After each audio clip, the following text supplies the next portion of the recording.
청소년 큐티인에 아빠가 엄마에게 이혼 소송을 제기했는데 그 사유가 뭔가 하면 정리정돈 안 되는 모습이라고 그걸 사유로 썼답니다. 이럴 때 내가 여호와께 죄를 범했어요. 이렇게 정말 회개를 하면 굉장한 내공일 텐데요. 거기까지 안 돼가지고 이렇게 이혼 소송까지 갔다고 생각이 됩니다. 사람들은 자신이 다 회개를 하고 있다고 이렇게 생각을 합니다. 다윗도 평생 회개를 했을 거예요. 저도 했다고 생각을 합니다. 그런데 밧세바 이전과 이후가 회개가 달라요. 다윗이 가장 근데 진실되게 회개한 것이 밧세바 사건입니다. 무엇이 진실된 것일까요? 나단이 1년 동안 죄를 은폐했던 다윗에게 찾아갔습니다. 나단은 아주 비유로 지혜롭게 책망을 했어요. 나단의 책망에 그냥 다윗은 즉각적으로 회개를 했습니다. 그래서 오늘 진실된 회개에 대해서 좀 생각을 해보려고 합니다. 첫째로 죄 고백이 있습니다. 이 얘기는 뭔가 하면 나는 죄인입니다, 옳소이다의 고백이 다윗에게 나왔다는 얘기예요. 그렇게 되면 참회하는 영혼을 하나님께서는 결코 물리치지 않으십니다. 13절입니다. 다윗이 나단에게 이르되 내가 여호와께 죄를 범하였노라, 내가 여호와께 죄를 범하였노라 하며 나단이 다윗에게 말하되 여호와께서도 당신의 죄를 사하셨나니 당신이 죽지 아니하려니와. 너무 싱겁죠? 너무 짧아요. 어떻게 이렇게 바로 고백이 나오고 바로 제사함이 나올 수 있을까? 그래서 이런 부분 때문에 얼마나 남자들이 죄짓기를 즐겨하는지 모르겠어요. 내가 고백 한번 하고 이렇게 죄 사함을 받는다면, 그래서 혹시 하나님께 인정받아야 하니까 하나님의 분노에 대한 두려움 때문에 나온 고백은 아닐까요? 라고 대부분의 율법주의자들의 생각이 그렇습니다. 건강한 신앙은 죄를 저지르고 실수할 수 있음을 인정합니다. 스스로 하나님이 이제 죄 고백은 남을 위한 것이 아니고 자신을 위한 고백입니다. 그런데 이 고백을 하기가 너무 어려운 거예요. 죄에는 뭐 음란, 간음, 도적질 뭐 이런 것도 다 있을 수 있겠지만은 그 스스로 하나님이 되고자 하는 것, 이것이 죄의 본질이에요. 창세기 3장 5절에 내 눈이 밝아서 하나님같이 될 것이다. 그래서 졸지에 다윗은 왕이 되고 나서 자기 사랑에 취했어요. 다윗의 자기 애라고 하는 것이 그것입니다. 하나님 자리에 자기도 모르게 가 있었어요. 참 지식의 시작은 자신이 죄인이라는 것을 아는 것입니다. 우리 초은지기님이 인용한 그 예화를 하나 들려드리겠어요. 에덴 동산이 한국에 있었다면 인류는 죄를 짓지 않았을 것이라고 해요. 왜냐하면 뱀이 왔을 때 금세 뱀탕 끓여 먹고, 그 다음에 여자 말을 워낙 안 듣기 때문에 절대로 죄를 지을 일이 없다. 그래가지고 특히 한국 남자는 그 죄를 고백하기가 참 어려운 구조 속에 있는 것 같아요. 근데 밧세바 이전과 이후의 죄가, 그 이후의 회개가 무엇이 다른가? 다윗이 사울과 싸울 때는 그냥 죄를 지을 시간이 절대적으로 없었어요. 왜냐하면 하나님이 절대적으로 필요했던 시간이기 때문에 힘들어서 기도만 하면 다 응답을 해주시는 거예요. 핍박을 당할 때는 이 생존이 우선이니까 뭐 내면의 죄까지 심각하게 생각할 필요가 없었어요. 그러니까 여러분들은 기도하면 뭐 돈도 주시고 못도 주시고 하나님이 너무 살아계셔서 이런 기도 굉장히 간증 많이 하잖아요. 근데 그것도 사실이겠지만은 하나님 자리에 있고자 하는 것 중에 이제 인정받고자 하는 것이 있어요. 그래서 그렇게 모두 응답해 주셔서 다윗이 인정받는 자리에 갔어요. 근데 이제 그 시점에 그냥 와르르 죄를 졌어요.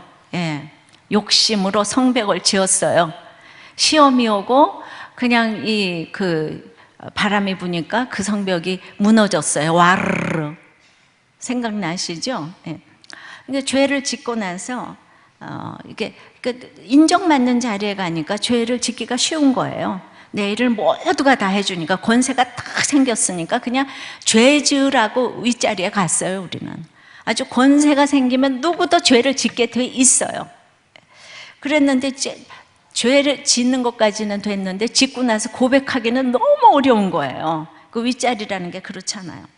내면 세계의 질서와 영적 성장이란 그 유명한 책을 쓴 고든 맥도날드는 세계적인 영성 베스트 10에 올라가는 영성의 대가입니다.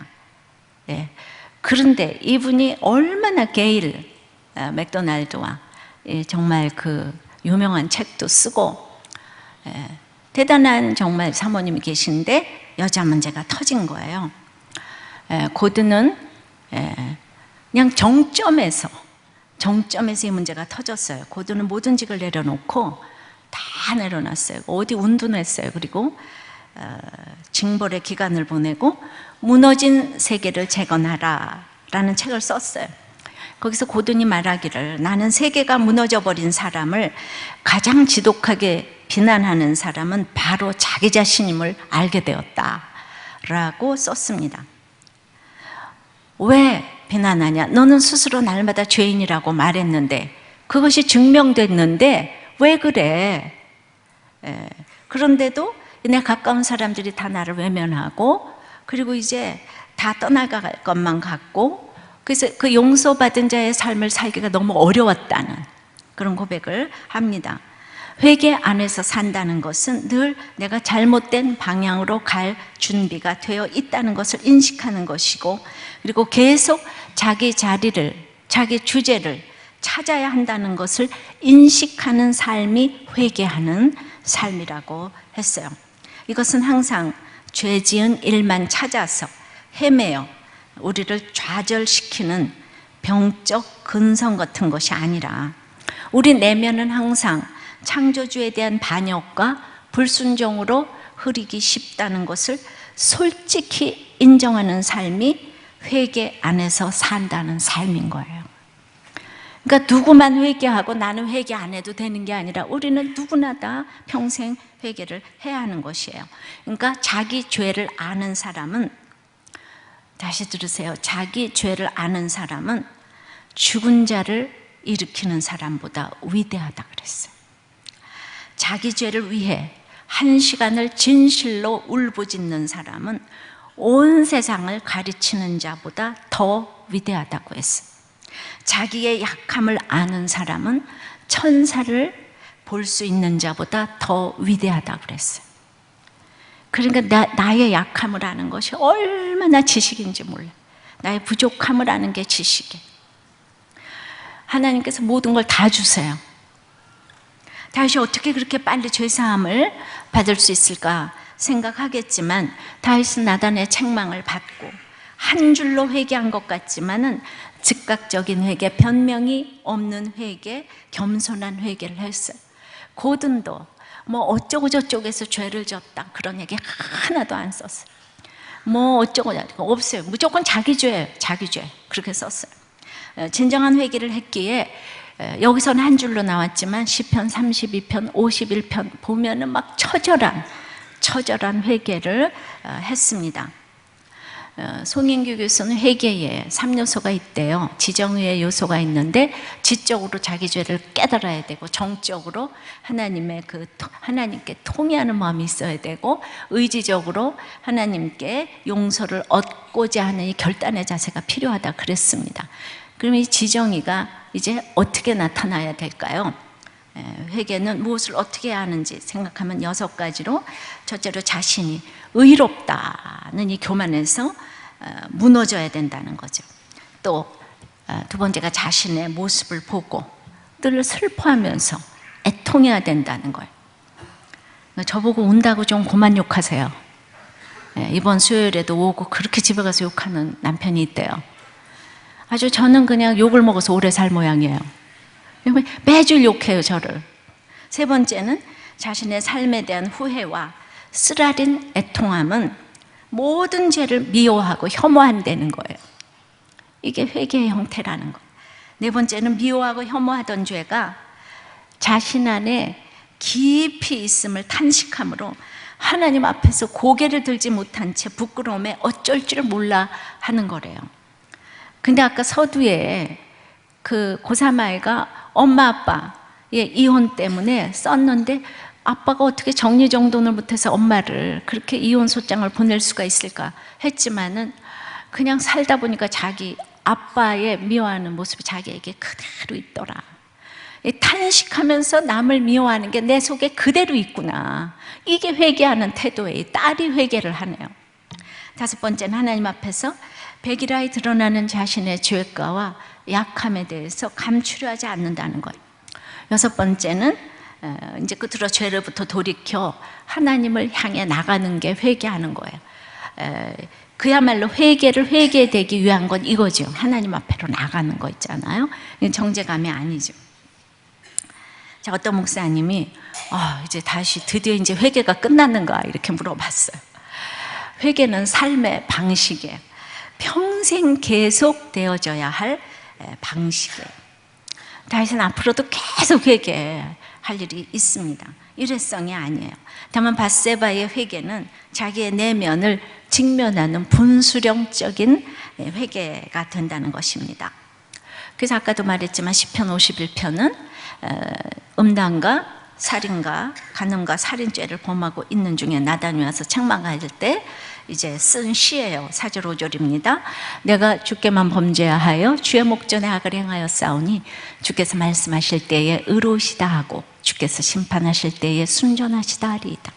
내가 죄악 중에서 출생하였으며 어머니가 죄 중에서 나를 잉태하였나이다. 그러니까 주의 목전에 악을 행했다는 것은 도덕적 윤리적으로 지은 죄와는 차원이 다른 것입니다. 다윗이 모든 것 잘하다가 이제 도덕적으로 또 잘 살다고 어쩌다 한 번 죄를 지었다 이 얘기가 아니에요.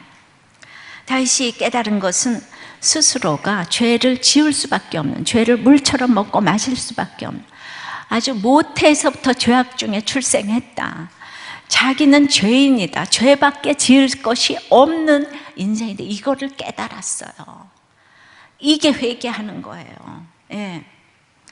근데 하나님께서 다윗을 택하셨기 때문에 엄청나게 약속의 자손으로 불러주셨잖아요. 내 나라를 영원하게 하리라 그랬는데 인생 막대기와 사람 채찍으로 그 죄를 알게 해주시는 거예요.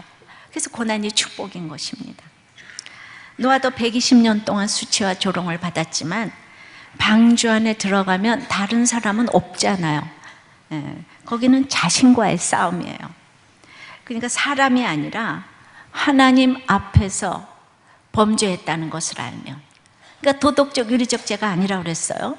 하나님 앞에서 범죄했다는 것을 알면 어디서도 못 살 데가 없어요. 방주 안에서도 살아내는 거예요.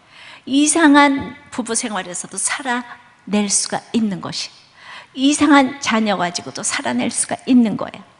내가 하나님 앞에서 죄인이라는 것을 알면 어디서도 살아낼 수가 있는 것입니다. 근데 자꾸 옳고 그름으로 생각하니까 어떻게 저 인간이 저럴 수가 있으니까 그 못 살아내는 거예요.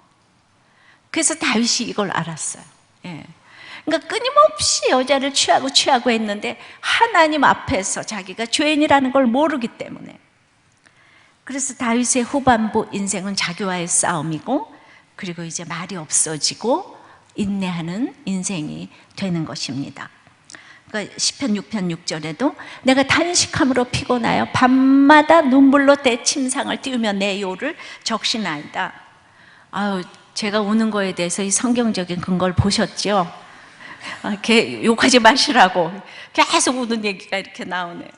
그러니까 또 시편 32편 3절 4절에도 내가 입을 열지 않을 할 때에 종일 신음함으로 내 뼈가 쇠하였도다. 주의 손이 주야로 나를 부르시오니 내 진액이 빠져서 여름 가물에 마른같이 되었나이다.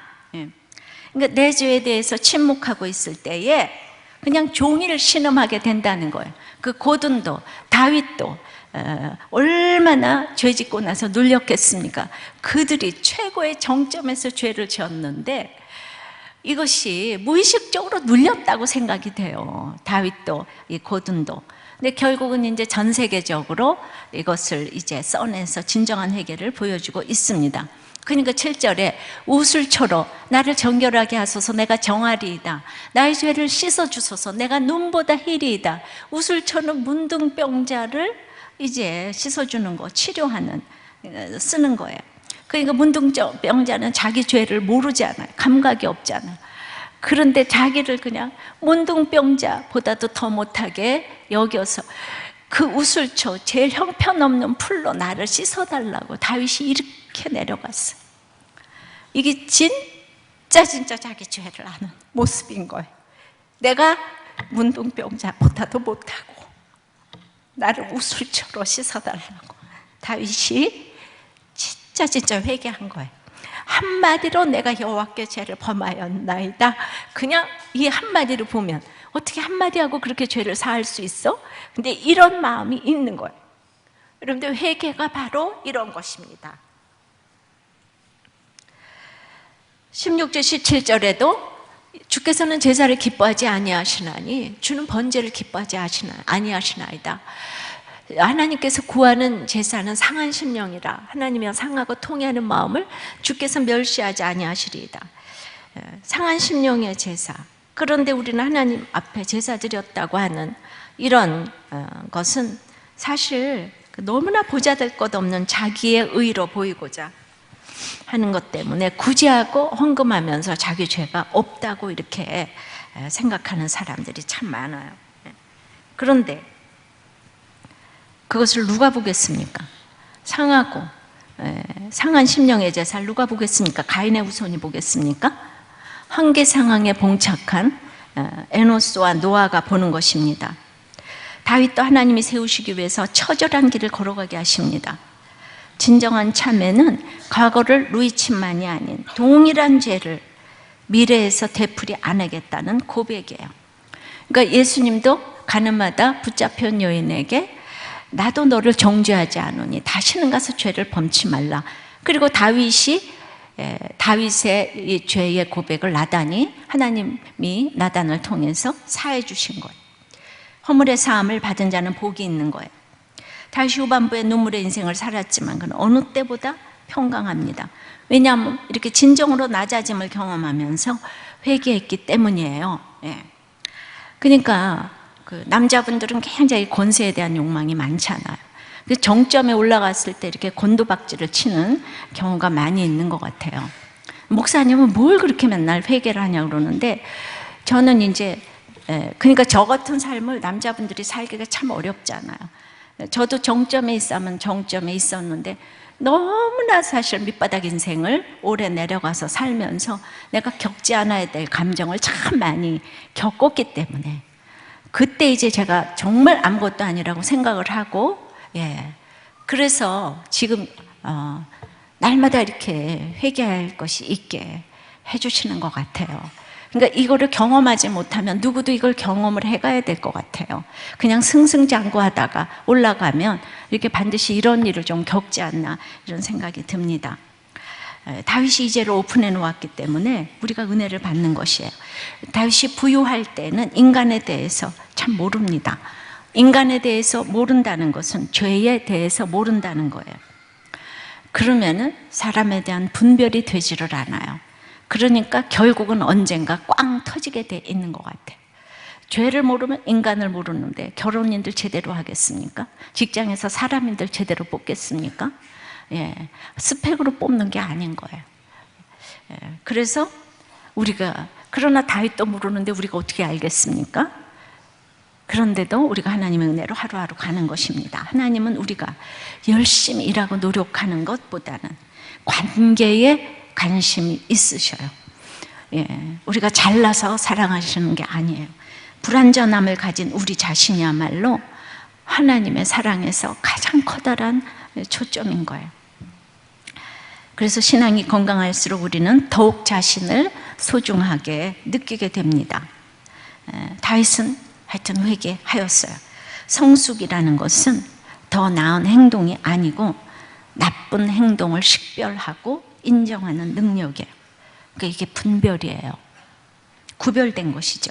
그러니까 작든 크든 나의 연약함을 나의 현실이라고 인정하고 또 인정하는 것이 회개하는 생활 방식입니다. 가능할 때마다 나의 잘못을 하나님과 다른 사람들에게 시인하는 것이 회개의 생활 방식인 것입니다. 예. 우리들 교회가 그래서 목장에서 이렇게 날마다 자기 죄를 고백하는 것이, 그래서 이런 본문이 그대로 다 있는 거예요. 큐티인에 자기는 시댁에서 악질을 하고 공격을 당하고 있는 왕따인데 시댁 식구들이 너무 많은데, 근데 어느 날 보니까 중학교 다니는 자기 아들이 학교에서 왕따를 당한다는 거예요.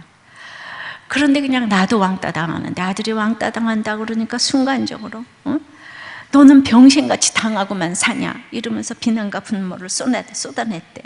그것은 아무것도 할 수 없는 제 자신을 향한 비난과 분노였습니다.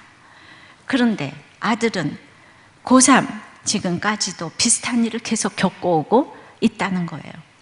예. 이 어머니가 참 엘리트인데 어떻게 그냥 어떻게 할 수 없는 일이 계속되는 거예요. 그러니까 드디어 지금은 이 일의 가해자가 바로 엄마인 나였구나, 이것을 그냥 깨닫고 얼마나 엎드려 울며 회개할 수밖에 없었다고 했습니다. 아직도 아파하는 아들을 위해서 주님의 겟세마네 기도를 기억하며 깨어 기도하겠습니다. 우리가 이거 듣기만 해도 이분이 상한 마음에 제사를 드린다고 생각이 안 됩니까? 예. 읽기만 해도 진짜 얼마나 기가 막힐까 이 생각이 막 들어요. 여러분들은 자녀가 나잖아요, 그죠? 자녀가 이렇게 계속 왕따를 당한다는데 중학교부터 고등학교 올 때까지 그냥 저절로 상한 마음에 제사가 돼서 그래서 딱 여기 정착하고 있는 거예요. 그럼 오늘 이제 마음이 부요하신 분들은 얼마나 이 설교가 어렵겠습니까? 예. 안 그래도 이 설교가 어렵다 그래요. 예. 1부 끝나고도 이 설교 참 어렵다고. 그러니까 저는 괴사에 통합니다. 또 저 어떻게 또 깨달으라 그러겠습니까? 어려운데 적용해 보세요. 나는 모든 지적에 대해 내가 여호와께 죄를 범하였나이다, 올소이다가 되고 있습니까? 나의 회개는 밧세바 이전입니까? 이후입니까? 이게 나를 위한 고백입니까? 남에게 보여지는 고백입니까? 두 번째, 죄는 반드시 징벌하십니다. 14절입니다. 이 일로 말미암아 여호와의 원수가 크게 비방할 거리를 얻게 하였으니 당신이 낳은 아이가 반드시 죽으리이다 하고, 우리가 죄를 쉽게 생각하는 이유가 무엇입니까? 그것은 죄는 그 값을 치러야 한다는 생각보다는 우리가 죄를 회개하면 하나님은 무조건 용서해 주신다는 생각이 앞서요. 그러나 사함받은 죄라도 죄는 미워하시기 때문에 반드시 죄에 대해 책임을 물으십니다. 죄를 사하시고 하나님이 책임을 묻는 것이 두렵다면 죄사함의 은총을 이제 아직 모르는 것입니다. 다윗의 넘어짐은 원수들에게 득세할 기회를 주게 됩니다. 그럼에도 하나님은 다윗이요 제대로 넘어지도록 방치하셨어요. 사실 다윗에게는 폭력성이 있었어요. 사울이 자기 딸과 결혼할 때 양피 100개를 가져오라 그러니까 그냥 넘쳐가지고 200개를 갖다 바치면서 무고한 백성 200명을 죽여가지고 자기 결혼하려고 갖다 바쳤어요. 도덕적으로 말하면 다윗은 이미 그 죄인입니다. 게다가 원치 않았겠지만은 이제 그렇게 이제 간음과 살인까지 가게 되었어요. 우리아가 그러니까 어떻게 가임 기간을 피해서 그렇게 치밀하게 했는데 그냥 임신이 됐어요. 이건 완전 마귀의 기적 아니겠어요? 마귀도 기적을 일으켜요. 그런데다가 우리아 보고 2번 동침하라고 그랬는데 그것도 또 안 했어요. 하나님이 방치하셨어요. 게다가 그냥 너무 우리아가 쉽게 죽어버렸어요. 그렇게 죽을 것이 아닌데. 그러니까 이 일이 이렇게 흘러가리라고는 다윗은 생각도 못한 일이 그냥 권세를 가지고 저절로 흘러갔어요. 어쨌든 원수가 크게 비방할 거리였지만 하나님 두고 보셨어요. 하는 일마다 꼬이게 된 거예요. 세월호 사건도 사람이 위기를 당할 때 더 위험한 선택을 하게 된다는 것을 우리가 보게 됐어요. 네덜란드 항공기의 기장은 너무나 그 운항 시간이 지체되면 자기가 무거운 처벌을 받을 것이라는 것 때문에 허가 없이 비상 착륙을 하다가 기존의 손실과는 비교도 안 되는 584명의 목숨을 잃었어요. 이게 하나님이 두고 보시는 게 있어요. 이렇게 다윗이 죄인이라는 것을 알게 하시기 위해서 크게 채찍을 드셨습니다. 그래서 당신이 낳은 아이가 반드시 죽을 것이라고 이제 징벌을 예고했습니다. 다윗은 왜 깨달았을 거예요? 자신의 잘못으로 원수가 하나님을 이길 수도 있구나. 하나님의 구속사가 끊어질 뻔했구나. 하나님께 중요하게 쓰임받는 사람일수록 이 다윗에 대한 책망을 생각해 봐야 합니다. 마귀는 늘 하나님의 구속사를 공격합니다. 구원받지 못하도록 어떻게든지. 하나님의 종은 그래서 거기에 날마다 당하는 거예요. 우리가 눈 멀쩡하게 뜨고 있기 때문에 맨날 넘어지면서 가는 거예요. 15절에 나단이 자기 집으로 돌아가니라 우리아의 아내가 다윗에게 낳은 아이를 여호와께서 치심에 심히 알른지라. 예고된 고난은 아무 준비 없이 당하는 거하고 다릅니다. 미리 예방주사 맞았잖아요. 그래서 이제 하나님의 영광을 위한 고난이 있고 하나님이 치시는 이제 고난이 있습니다. 이것을 아는 것만도 택한 자입니다. 근데 여기 나단이 자기 집으로 돌아갔대요. 그러니까 무서워하지 말고 경고할 땐 경고하셔야 돼요. 나단은 목숨을 내놓고 갔는데 자기 집으로 돌아갔대요. 성경에 우연히 있는 구절이 없어요. 이렇게 내가 얘기했는데 살아남은 적이 얼마나 많은지 몰라요. 나 꼭 오늘 죽을 것 같이 가서 얘기하고 살아남아서 여기까지 지금 살아있어요. 저 오늘 나는 죽는다 이러고 가서 얘기한 적 많아요. 살아있잖아요. 그런데 이제 다윗에게는 죄 지을 때 우리아가 있었고 회개할 때 이렇게 나단이 있었어요. 어떻게 때마다 이렇게 믿음의 동력자가 있을 수 있는지 너무 이제 부러운 것이죠. 적용해 보세요. 징벌에 따른 죄의 대가를 치른 적이 있습니까? 여러분은 정말 신뢰하는 믿음의 동력자가 있다고 생각을 합니까? 세 번째는 징벌에 순종하는 자를 사랑하십니다. 다윗이 진정한 회개를 했다는 것은 징벌에 순종하는 모습을 통해서 알 수가 있어요. 그래서 오늘 세 가지로 뭐에 순종했는가? 세 가지로 첫 번째 현실을 수용합니다. 16절 17절 다윗이 그 아이를 위하여 하나님께 간구하되 다윗이 금식하고 안에 들어가서 밤새도록 땅에 엎드렸으니 그 집에 늙은 자들이 그 곁에 서서 다윗을 땅에서 일으키려 하되 왕이 듣지 아니하고 그들과 더불어 먹지도 아니하더라. 형벌이니까 가만히 죽게 내버려 둔다는 것은요 형벌에 대한 태도가 아니잖아요. 마지막까지 기도하고 금식하고 엎드려서 간구할 그냥 자격이 없는 것을 깨닫고 그리고 밤새도록 땅에 엎드렸어요. 모두가 다윗이 뭐가 그렇게 회개할 것이 있냐고. 경험 많은 신실한 신하들이 말렸겠지만은요 이 지도자는 누구 말을 듣고 하는 게 아니에요. 하나님 앞에서 죄니까. 그 사람하고 하나님 앞에서 모든 게 죄니까. 그래서 먹지도 않고 엎드려 기도할 일이 그렇게 있어요. 하나님의 말씀대로 아이는 심히 아프게 됩니다. 이미 들었지만은 포기하지 않고 자비를 간구했어요. 근데 18절에도 이래 만에 그 아이가 죽으니라. 그러나 다윗의 신하들이 아이가 죽은 것을 왕에게 아뢰기를 두려워하니 이는 그들에게 말하기를 아이가 살았을 때 우리가 그에게 말하여도 왕이 그 말을 듣지 아니하셨나니 어떻게 그 아이가 죽은 것을 그에게 아뢰일 수 있으랴. 왕이 상심하리로다. 그렇게 기도했어도 아이가 죽었어요. 그럼 하나님의 응답이에요. 근데 옆에 사람들은 그렇게 살려달라고 기도하고 부르짖었는데 무슨 말을 해야 될지 모르겠다는 거예요. 저 왕이 상심해서 어떡하지? 19절에 다윗이 그의 신하들이 서로 수군거리는 것을 보고 아이가 죽은 줄을 다윗이 깨닫고 그의 신하들에게 묻되 아이가 죽었느냐? 하니 대답하되 죽었나이다 하는지라.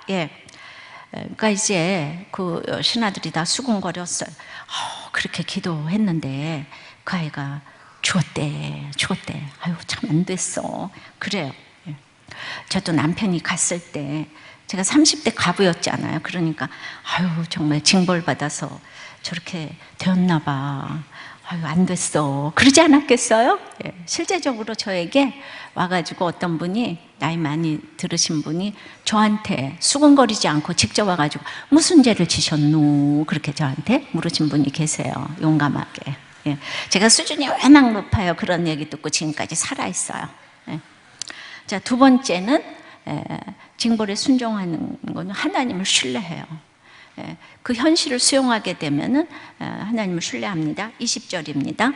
다윗이 땅에서 일어나 몸을 씻고 기름을 바르고 의복을 갈아입고 여호와의 전에 들어가서 경배하고 왕궁으로 돌아와 명령하여 음식을 그 앞에 차리게 하고 먹은지라. 자, 그러나 하나님의 약속을 믿는 다윗은 응답으로 생각하기에 이제 아이가 죽었어요. 그러니까 몸을 씻고 기름을 바르고 의복을 갈아입고 경배했어요.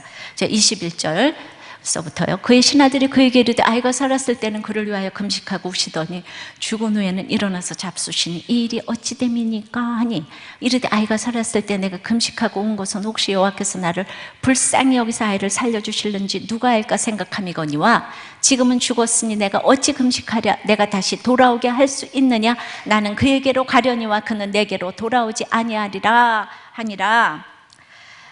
자, 다윗의 회개 후에 확신의 모습입니다. 내가 할 수 있는 것이 하나도 없고 이제 내가 저에게로 가려니와 그러니까 아이는 천국 갔다 이렇게 확신했어요. 그래서 우리 영아의 구원의 확신의 근거 구절이 여기 있습니다. 그래서 또 아이의 죽음으로 다윗이 더 절망할 것이라는 예상과는 다르게 다윗은 여호와께 예배를 드리고 집으로 돌아서 음식을 먹었어요. 그건 모든 것을 하나님을 신뢰함으로 하나님의 뜻으로 모든 것을 받아들였기 때문입니다.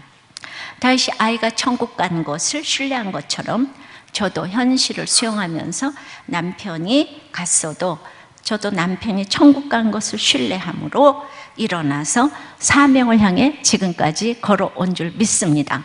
이제 그러면은 징벌에 순종하는 세 번째는 이렇게 되면은 진정한 사랑을 이제 하게 되었어요. 24절입니다. 24절죠. 다윗이 그의 아내 밧세바를 위로하고 그에게 들어가 그와 동침하였더니 그가 아들을 낳으며 그의 이름을 솔로몬이라 하니라. 여호와께서 그를 사랑하사 선지자 나단을 보내 그의 이름을 여디디아라 하신 이는 여호와께서 사랑하셨기 때문이더라. 11장 3절은 우리아의 아내라고 그랬는데 다윗이 회개하고 나니까 밧세바의 아내로 불러주십니다. 왜 그렇습니까? 그것은 밧세바가 임신을 했을 때는 우리아의 아내였잖아요. 그러니까 다윗과 간통의 그 죄를 지은 결과 생긴 아이니까 어쩌면 이게 죄악의 씨잖아요. 따라서 본문에선 우리아의 아내가 다윗이 낳은 아이라고 기록하고 있습니다. 하나님은 그 아이를 치셨습니다. 징계하셨습니다. 죄는 용서하여 주셨지만은 그 죄의 값을 치러야 했던 것입니다. 그런데 다윗이 그 아이가 이제 죽고 밧세바를 위로했어요. 이 세상에 밧세바처럼 지금 정죄감이 큰 사람이 어디 있겠습니까? 자기로 인해 남편이 죽고, 그것도 훌륭한 남편이 죽고 아이가 죽고, 그리고는 남편을 살해한, 우리아를 살해한 자와 같이 지금 살고 있는데 이 세상에 위로해 줄 사람은 다윗밖에 없는 거예요. 왜냐하면 모든 사람이 손가락질을 지금 하고 있는 여자인 거예요. 그런데 미갈은 죽는 날까지 아이가 없다고 그랬어요. 그러니까 다윗이 동침치 아니했을 것인데 이렇게 죄를 범한 밧세바와는 위로하고 동침했다는 표현이 나오는 거예요. 그러니까 진정한 회개를 한 다윗이 진정한 사랑을 하게 되었다고 봅니다. 그러니까 다윗이 사랑한 여자 중에 미갈이 있고 아비가일이 있고 이제 밧세바가 있는데 이 세 사람은 다 스토리가 있어요. 근데 이런 스토리의 주인공은 밧세바 이후 더 이상 안 나오는 것으로 봐서 다윗은 밧세바에게 정착한 것 같아요. 비록 자기 이름은 아니지만 마태복음 1장에 우리아의 아내로 그 찬란한 구속사의 명단에 들어간 것을 보면 이거 다윗과 서로 믿음으로 사랑을 했다고 봅니다. 믿음으로 사랑을 했어요. 땅 끝까지 내려간 이 두 남녀이기 때문에 특히 다윗이 책임을 진 것이고 밧세바도 구속사를 통렬히 깨닫고 다윗의 아내가 그리도 많은데 가장 비참한 환경 가운데 있었던 밧세바에게서 솔로몬이라는 영적 후사를 이제 주신 것입니다. 부부간의 아가페적인 사랑이 가능하다는 것을 이제 여자 중독자인 이 다윗이 알게 되었다고 봅니다. 우리 교회 4번 바람피신 집사님이 계시잖아요. 근데 맨 마지막에 홈런을 치셨어요. 그 맨 마지막에는 아들이 없는데 아들을 낳는 데다가 막 200베드의 병상에 병원을 차려주겠다고 하고 20살이나 어려요. 처녀예요. 그런데 자기 본처는 나이도 많아요. 연상이에요. 그런데 본처에게 돌아왔어요. 그 모든 조건을 이렇게 내려놓고, 그러니까 밧세바가 뭐 이뻐서 살았다 이러는 것보다도 좀 나이도 많은 본처, 자기보다 나이도 많은 구속사적인 사랑을 하면서 지금 얼마나 영적 우사를 많이 낳는지 모르겠습니다. 이렇게 이해하면 여러분들 이해가 될지 모르겠습니다. 왜냐하면 그러지 않으면 다 불륜녀 데려다가 지금 이혼한다 그럴까 봐 제가 걱정이 너무 돼가지고, 불륜녀 데려다가 이거 봐 진짜 사랑하잖아 이럴까 봐. 여러분들이 구속사로 성경을 못 읽으니까. 율법주의자들이 이렇게 성경을 또 읽을 수가 많이 있거든요. 자, 이런 아픔과 수치를 극복한 다윗에게 솔로몬의 이름을 여디디아라고 하시니 여호와의 사랑을 받은 자, 그 다윗은 사랑하는 자라는 뜻인데 일맥상통하는 이름을 나단이 이렇게 지어 주셨습니다. 저 또한 남편이 간 현실을 수용하고 하나님을 신뢰하니까 진정한 사랑을, 사실 아직도 잘 못하지만 그래도 한다고 보아주셔서 영적 후사를 낳게 되어 여기까지 이르게 되었다고 생각합니다. 적용해 보십시오. 여러분은 징벌에 순종합니까? 현실을 수용합니까? 하나님을 신뢰하십니까? 진정한 사랑을 하고 있다고 생각합니까? 네 번째, 회개의 결론은 거룩입니다. 26절입니다. 요압이 암몬 자손의 랍바를 쳐서 그 왕성을 점령하매, 계속 읽겠습니다. 요압이 전령을 다윗에게 보내 이르되 내가 랍바고 성들의 물들의 성읍을 쳐서 점령하였으니 이제 왕은 그 백성의 남은 군사를 모아 그 성에 맞서 진치고 이 성읍을 쳐서 점령하소서. 내가 이 성읍을 점령하면 이 성읍이 내 이름으로 일컬음을 받을까 두려워하나이다. 다윗이 모든 군사를 모아 랍바로 가서 그곳을 쳐서 점령하고 그 왕의 머리에서 보석 박힌 왕관을 가져오니 그 중량이 금 1달란트라 다윗이 자기의 머리에 쓰니라. 다윗이 또 그 성읍에서 노력한 물건을 무수히 내오고 그 안에 있는 백성들을 끌어내어 톱질과 썰애질과 철도끼질과 벽돌구이를 그들에게 하니라. 암몬 자손의 모든 성읍을 이같이 하고 다윗과 모든 백성이 예루살렘으로 돌아가니라. 이거 솔로몬 낳기 전에 사건입니다. 그러니까 다윗이 회개했기 때문에 암몬과의 싸움에 이긴 것이 아니고, 이렇게 죄를 짓고 있는데도 불구하고 암몬과의 싸움은 이기게 해주신 것이에요. 여러분들이 죄를 짓고 있는데도 회사가 잘 나가고 아이들이 잘 나가면은 이제 근심하셔야 되는 거예요. 그런데 다윗이 이런 기가 막힌 죄를 짓고 있는데 그 기가 막힌 영원한 적 암몬과의 싸움에서는 지금 이기고 있었습니다. 게다가 요압은 그냥 이것을 내 이름으로 할까 두렵다 그러면서 왕이시여 이제 나가시라고, 다 이제 이겨놨으니까 가서 마지막 도장을 찍으시라고 간신히 와가지고는 그냥 완전히 다 이겨놨어요. 어떻게 해석하시겠습니까? 요압은 우리아 사건을 다 알고, 그냥 이거 다 알고, 게다가 무술에 성경도 적재적소에 쓰고, 지금 또 완전히 다윗에게 나라를 바칩니다. 그러니까 다시 다윗이 보석에 박힌 왕관을 딱 쓰잖아요 지금. 그러나 그 요압은 음부에 떨어졌어요. 요압 같은 자에게도 속으면 안 돼요. 죄를 모르니까 요압 같은 자에게 속는 거예요. 양보 잘하고 그냥 결국 택감받지 못했어요. 다윗은 요압에게 일생 끌려다니면서 요압이 너 밧세바 우리아 죽인 거 내가 알지롱? 이러면서 맨날 다윗이 그냥 언제 저놈이 털까? 얼마나 전전긍긍했겠어요.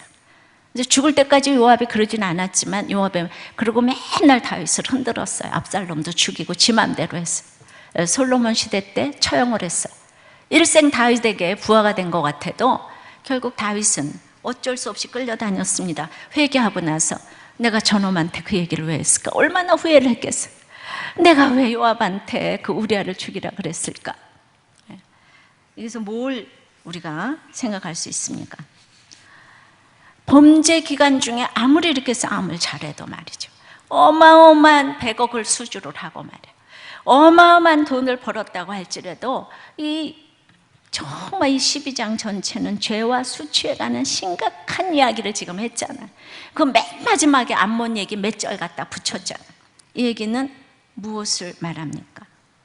가장 중요한 것은 여호와의 기름 부은 자의 순종과 성결이라는 거예요.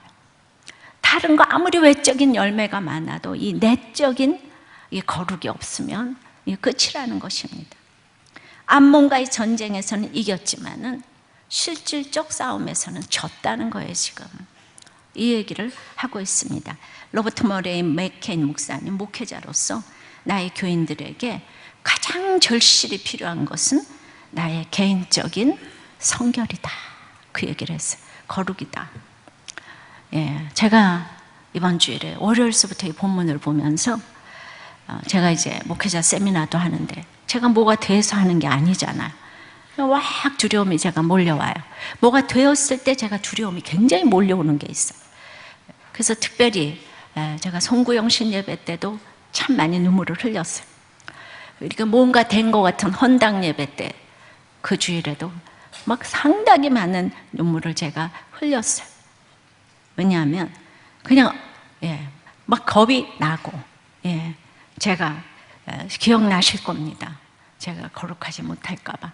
근데 이제 이번 주일에 설교를 하다 보니까 다윗이 그냥 너무나 자기 죄를 보고 금식을 하고, 그래서 제가 이번 주일에 3일 금식을 했어요. 어저께까지 하고 이렇게 기름 바르고 옷 입고 딱 나왔어요. 그냥 어제 그제까지도 그냥 몸을 가누지를 못해가지고 그냥 막 어디 중병 환자처럼 있다가 지금 딱 나와서 섰어요. 아픈 사람 같지 않잖아요. 그렇죠?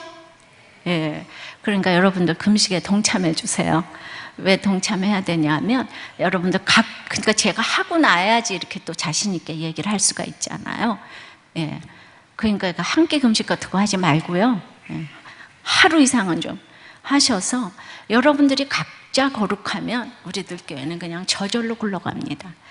제가 그냥 이 목회자 세미나를 무슨 성공적으로 이끌고 이런 거 아니고요.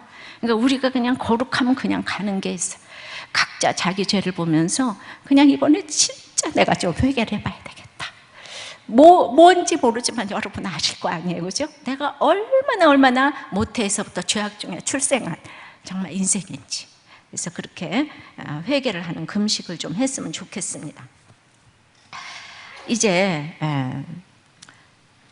우리들 교회 성도들은 그냥 거룩을 위해서 목장 나눔 보고서가 늘 올라오잖아요. 삶이 다 공개가 돼요.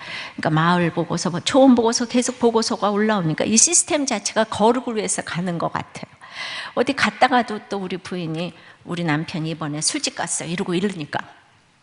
그래서 여러분들이 함부로 살지를 못하는 목자, 여러분들께서 내가 목자인데 그 모든 것이 이렇게 우리를 지켜주고 있는 보호막이라고 생각이 됩니다. 다윗의 무서운 실패는 사무엘 상하의 기자에게 아주 중대한 사건이었어요. 모든 인물들, 엘리, 무슨 아들들, 사무엘, 사울 그냥 다 흠이 있었고 예수님의 조상 다윗까지도 이제 마땅히 죽을 자였기 때문에 우리는 이 나라가 존속하려면 은혜가 아니면 될 수 없다는 거. 그래서 사무엘 상하는 예수님이 필요하다는 사실을 너무나 보여주고 있습니다. 그러니까 우리가 아무리 죄를 안 지으려고 해도, 내가 이혼을 안 하려고 해도, 중독을 끊으려고 해도 인간은 아무것도 할 수가 없는 거예요. 인간은 그냥 우슬초로 그냥 씻음을 받기도 안 되는 존재인 거예요. 벌어지만도 못한 존재가 만물보다 부패한 것이 인간인 거예요. 그러니까 그렇게 내가 죄를 이겨보려고 노력을 하는 것보다는 나는 이제 하나님 앞에 나갈 수밖에 없는 거예요. 하나님 불완전한 우리를 사랑하시기 때문에. 그래서 우리가 이렇게 예배에 나오고 그거밖에 길이 없어요.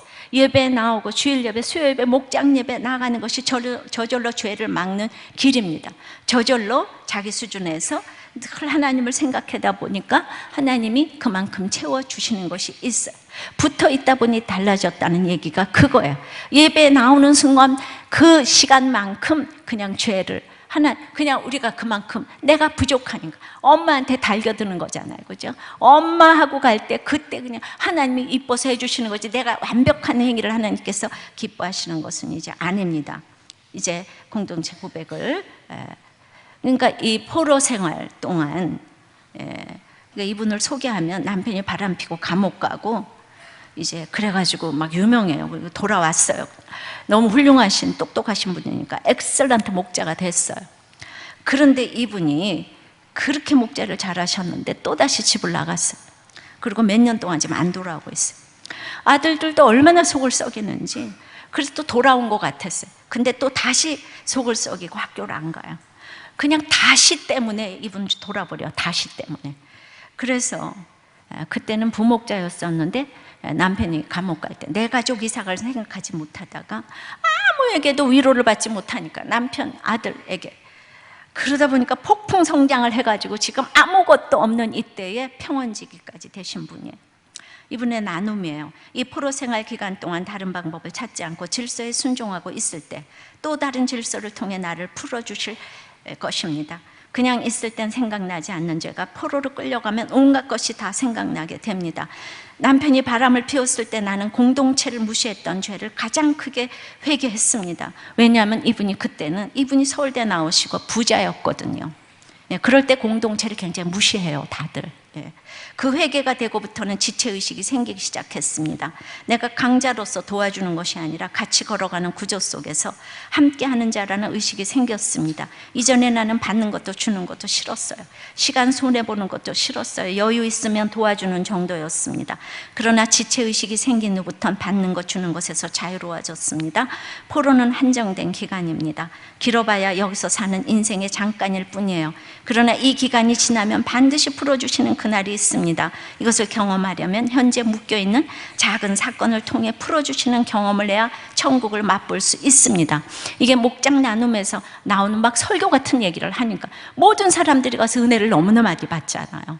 이분은 그냥 남편이 바람을 피워도 회개를 하고 감옥에 가도 회개를 하고 다시 떠나도 회개를 하고 오직 예배를 중수하니까 이 모든 일들 중에서 내적인 성전이 얼마나 강력하게 세워지고 있는지 너무나 이제 감사합니다. 말씀을 맺겠습니다. 내가 여호와께 죄를 범하였노라. 참 회개는 나는 죄인입니다. 예, 죄 고백이 있습니다. 회개를 해도 죄는 반드시 징벌하십니다. 또 징벌에 순종하는 자를 사랑하십니다. 예, 징벌에 순종하는 자는 현실을 수용합니다. 하나님을 신뢰합니다. 진정한 사랑을 하게 되었습니다. 회개의 결론은 거룩입니다. 찬양하고 기도하겠습니다. 말씀을 기억하시면서 찬양하겠습니다. 나 비로소 이제 깊고 넓은 바다가 두려움에 손을 주는 결코 놓치지 않으셨다. 나 비로소 이제 폭풍우를 뚫고 간다. 비바람에 흔들리는 나약한 나를 잡아주시는 그분은 나의 주님. 주 나를 놓지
어떤 상황에서 내가 여호와께 범죄하였나이다 이렇게 주님을 오르십니다. 고백이 나오십니까? 죄의 징벌에 대해서 내가 순종할 마음이 있습니까? 하나님을 신뢰하십니까? 참으로 나의 거룩을 위해서 모든 식구들이 수고한다는 생각을 합니까? 이 죄 고백이 없이는 내가 회개를 하지 않고는 어떤 것도 되지 않습니다. 가장 위대한 것이 이 땅에서 회개라고 합니다. 주님 나의 삶에서 오늘 주님이 오르십니다. 회개하기를 원합니다. 다 같이 기도하겠습니다. 만물보다 부패된 것이 인간의 마음이라고 했는데 저는 제가 얼마나 사실 가증하고 정말 주님 모든 인간이 죄인이라고 했는데 하나님께서 저가 훌륭해서 여기를 맡겨놓으신 것이 아니고 이제 하나님의 통로로 저를 잠시 쓰시는데 그렇게 통로가 될 자격이 하나도 없다는 것을 날마다 보게 됩니다. 생각만 하면 정말 죄된 생각을 하며 입에서 나오는 말이 정말 하나님이 원하시는 말을 안 할 때가 너무나 많기 때문에 하나님께서는 엄청난 이런 일을 저에게 맡기시고 교회를 맡기셨는데 너무나도 두렵고 떨려서 그래서 이제 무릎을 꿇었습니다. 하나님 자신이 없습니다. 주님 자신이 없습니다. 저 때문에 이 잘못되면 어떻게 합니까? 제가 저의 권세를 정말 남용하고 그리고 이제 다윗이 그 모든 환난 가운데 갔는데 그냥 하루아침에 무너지는 모습을 보면서 이제 저라고 예외가 있겠는가 생각을 하면서 그래도 할 수 있는 것이 이렇게 기도밖에 없어서 금식을 하며 하나님께 매달렸습니다. 주여 불쌍히 여겨 주시옵시고 저를 거룩하게 하여 주시옵시고 넘어지지 않게 도와주시옵소서. 방치하지 마시옵소서. 다윗의 넘어짐을 두고 보신 주님 저의 넘어짐을 두고 보지 않게 도와주시옵시고 끝까지 거룩하고 성결할 수 있도록 아버지 다른 사람도 아니고 제가 이제 서 있어야 되겠습니다. 주님 저를 세워주시옵시고 하나님의 도구에 불과한 저에게 선한 것이 하나도 없습니다. 저는 압니다. 저에게 선한 것이 하나도 없는 것을 압니다. 주여 불쌍히 여겨 주시옵시고 지금까지 지켜주신 주님 지금까지 여기까지 오게 하신 주님이 앞으로도 주님이 승리하셔서 저를 이끌고 가실 줄을 믿습니다. 저를 도와주시옵소서. 세워주시옵소서. 정말로 주님 앞에 내놓을 것이 없는 것을 제가 아오니 저를 세워주시옵시고 그리고 우리들 교회 성도들을 불쌍히 여겨 주시옵시며 앞으로 하는 모든 일들 중에 오직 하나님의 거룩만이 나타날 수 있도록 하나님의 성결만이 나타날 수 있도록 주님 역사하여 주시옵소서. 우리의 모든 삶 가운데 정말 여러분들의 진정한 성결이 있다면 부부 문제가 부모 자식 문제가 모든 물질의 문제가 해결될 줄을 믿습니다. 우리의 회개가 선행되게 도와주시옵소서. 불쌍히 여겨 주시옵소서. 살려 주시옵소서. 우리의 회개로 살려 주시옵소서. 예수님 이름으로 기도합니다.